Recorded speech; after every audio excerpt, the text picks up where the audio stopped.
how I went from being in the worst shape I've ever been, 8 years out of the ring, to getting myself in fighting fit shape, inspiring top level amateurs and professionals in Thailand and in the UK.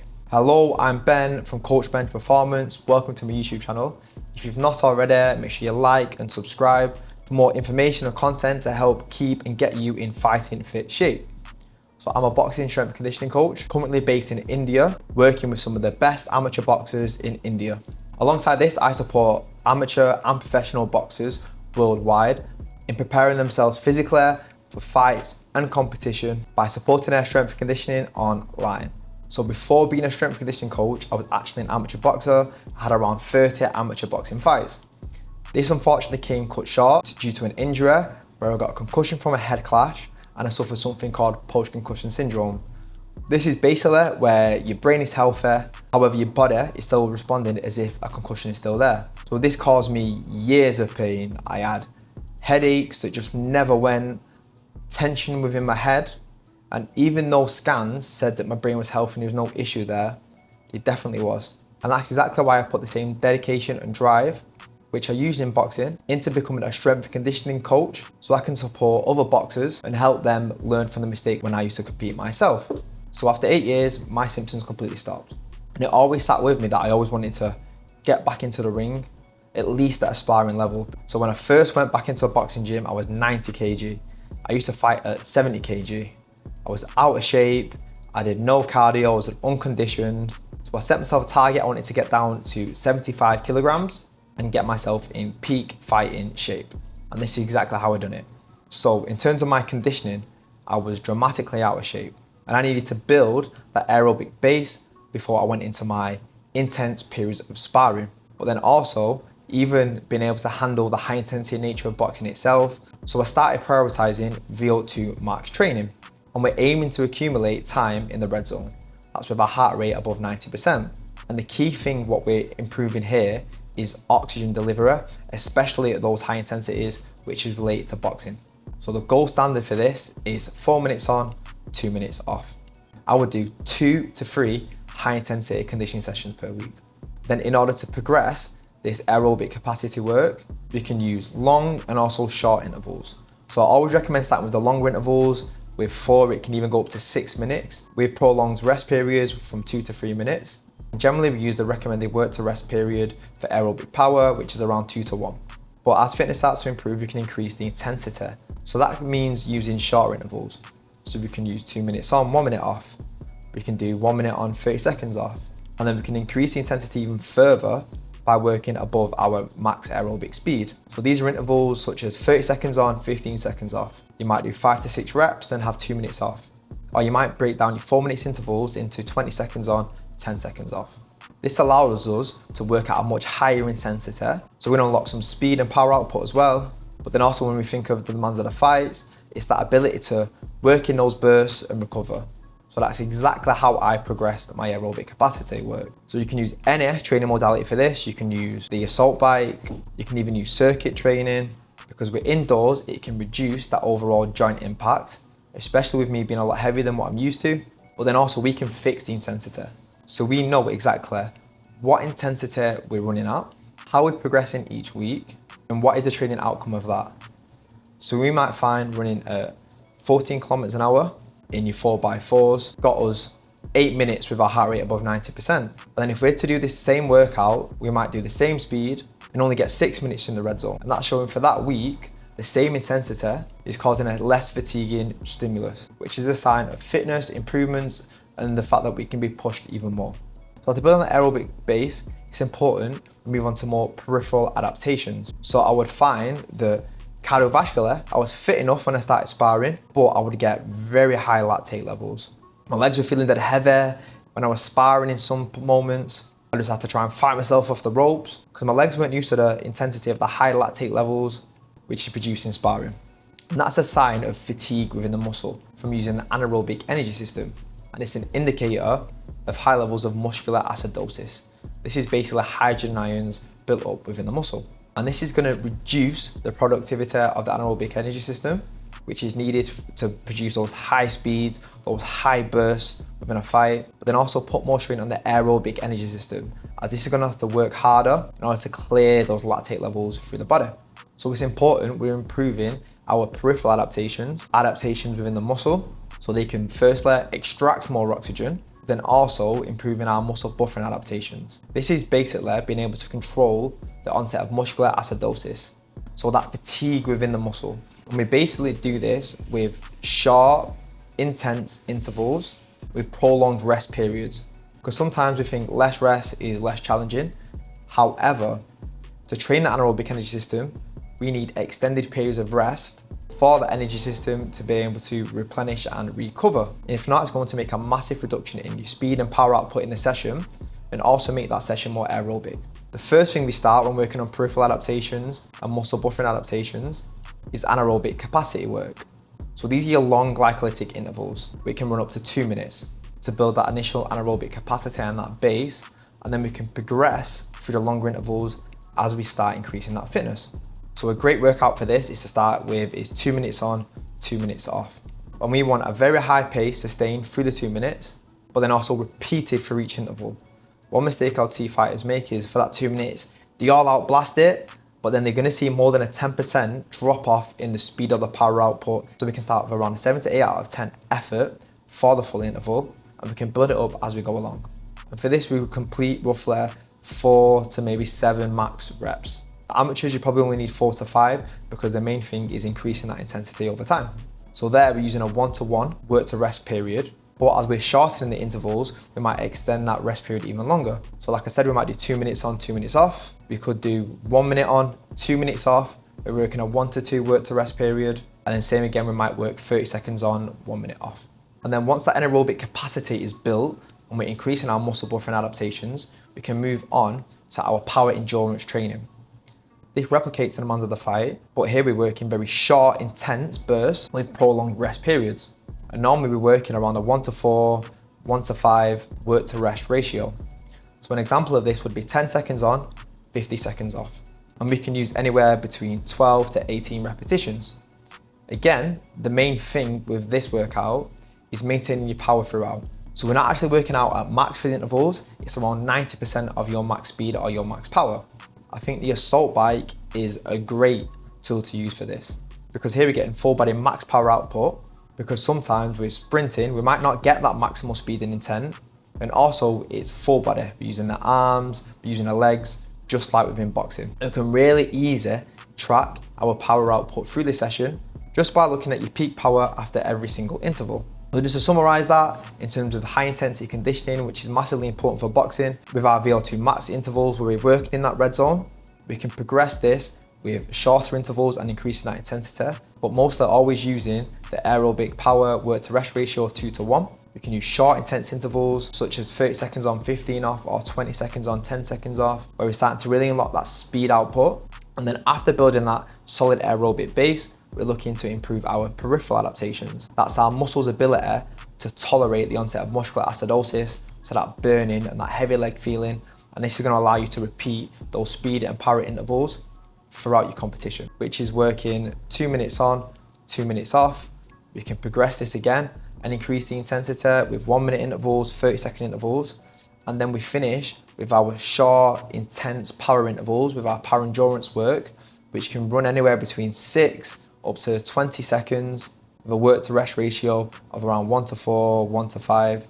And the main goal of this is producing that high force and repeating it. We want to focus on specific blocks. This is going to optimize the adaptation we're working on. So we might do 8 weeks building the aerobic capacity, then move on to another 4 to 6 week block working on those peripheral adaptations. And throughout a long-term planning, we want to touch on each of these adaptations. But it's important that you're doing different fitness assessments just to know exactly what you want to work on and to avoid guesswork. So let's move on to some of the other training methods what I incorporated. So one thing what I found is that I was getting little niggles and injuries everywhere. Because being honest, at the start, I didn't incorporate strength and conditioning. I just wanted to get straight back into the boxing gym. For this reason and this lesson, I would advise, especially having prolonged periods out of the gym, start with your S&C first. Start with 1 to 2 weeks of strength work, just to break that body in, because one of the biggest causes of injury is going to be that spike in training load. So make sure that you've created an effective and structured program which can ease you back in and gradually build over time. So for this reason, I incorporated mobility and movement before every single session. I found that my body was obviously heavier, but it was very tight all the time. I was very tired and fatigued. So this massively helped improve my movement preparation. But then also it's gonna improve my overall movement, because if muscles are tight, which can happen because of the repetitive nature of boxing training, that can cause compensation in another muscle, and that can lead to injury risk. So within boxing, we work on the shoulder. Shoulders can be very tight and want to decrease that risk of compensation, but also maintain that hand speed. Spine, obviously within boxing, is a lot of rotation that's involved, and to reduce any possibility of low back pain. And the lower body, so we're effective through the lower body, we're mobile, and we can transfer and produce that force from the legs. I recommend doing mobility before every single session. It is the boring stuff. Boxers don't tend to enjoy doing mobility, but just doing 5 to 10 minutes before every single session can have a great impact on your overall performance within the actual session, but then also your long-term athletic development, and again, just looking after your body to reduce that risk of injury. From a strength perspective, we started working more on general strength and strength endurance in the higher rep ranges. So starting with reps of around 6, even up to 10 on some exercises, in order to build that initial work capacity. So we generally focus on our main compound lifts, which is our squat, hinge, push, pull, and a single leg exercise. And we have 2 strength sessions per week. So we'll have one hinge focus session with a horizontal push and pull. We might have a knee dominant single leg exercise, and then we'll have a squat focus session, vertical push and pull, and a hinge dominant single leg exercise. So this makes sure that we train our full body twice per week. Any more than this, you might not recover as well. So you're not getting as much out of your boxing training, because remember, skills pay the bills, but any less might not be an effective enough stimulus to have a good impact on your performance. So after building the initial work capacity to higher rep ranges, we then move on to max strength. This is strength between the 3 to 5 rep range. And here we focus on high force intervals. So working anywhere between 85 to 95% of your 1 rep max. And this is important to enhance that force production, because stronger athletes have been shown to have higher values of rate of force development, so being more explosive, but then your body can produce the high forces needed in boxing and also tolerate it with the impact nature of it. And when I hit to a certain strength level, I started working on strength speed. This is explosive strength qualities. For this, it's great to use, say, accommodated resistance. We can use loaded jumps. And here it's basically moving force fast. And by using training phases like this, we're now further enhancing that force production, but also producing force fast. And that's going to be massively important for transferring force quickly in that split second within a punch, but then also overall enhancing that explosiveness and athleticism. For this type of training to be massively effective, we need to build adequate strength levels. That's tracked by deadlifting at least 2 or 2.2 times your body weight. Alongside our strength training, we use Plyometrics, which we train at the start of every single session. And this is where we're unlocking that speed and power. We use short ground contact plyometrics, such as pogo jumps, increase that reactivity through the ankle. This is gonna have an impact to your footwork, stepping back and punching and producing that force from the ankle. And then we've got our long ground contact plyometrics, our jumping exercises. It's gonna enhance that low body power. And there's research finding the higher you can jump, the harder you can punch, because both of these are gonna be determined by that ability to produce force quick from the lower body. With our short ground contact plyometrics, we start with extensive. So this is low pogos, hand assisted pogos, using anywhere between 20 to 30 reps. And then we move on to our intensive plyometrics. So this could be pogo jumps, drop jumps, pogo jumps with arm swings, but improving that force demand of the ankle. And this is anywhere between 5 and 10 reps. We build that foundation first with longer reps, longer intervals, and then we move on to our more intensive work. Similar with our jumping exercises, we can start with just landing, just to improve that ability to absorb force. Then we can move on to box jumps, counter movement jumps. Then we can progress this further by adding load to it with our dumbbell jumps. We can do eccentric overloaded training, depth jumps, accentuated jumps, and trap bar jumps. And then the icing on the cake in terms of our strength work is using punch-specific exercises. So what these basically do is pull all the explosive qualities together, what we developed in the rest of our training, into an action that is similar to a punch, but doesn't directly mimic it. And here it's great because we're getting that rapid rate of force development, but then also that energy transfer through the body. That's called kinetic chain sequencing. So we're developing that ability to transfer force rapidly from the legs all the way through to the arm. So for this, we can start with lighter loads with med ball punch throw variations. Then we can progress it with landmine punch variations, increasing that loading. And then if you've got a partner, we can even do landmine punch throw variations as well.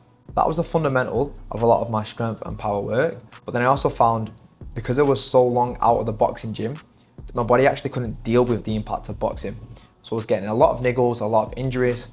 One of the best ways to overcome this is strength. So at the end of my strength workouts, and even at the start of some of my conditioning workouts, I would use injury prevention and robustness circuits, such as the neck, elbow, grip. And it's a great way just to get some additional volume in to build up joint strength, joint capacity, so we can deal with the loading. So I myself found that I was getting a lot of elbow problems.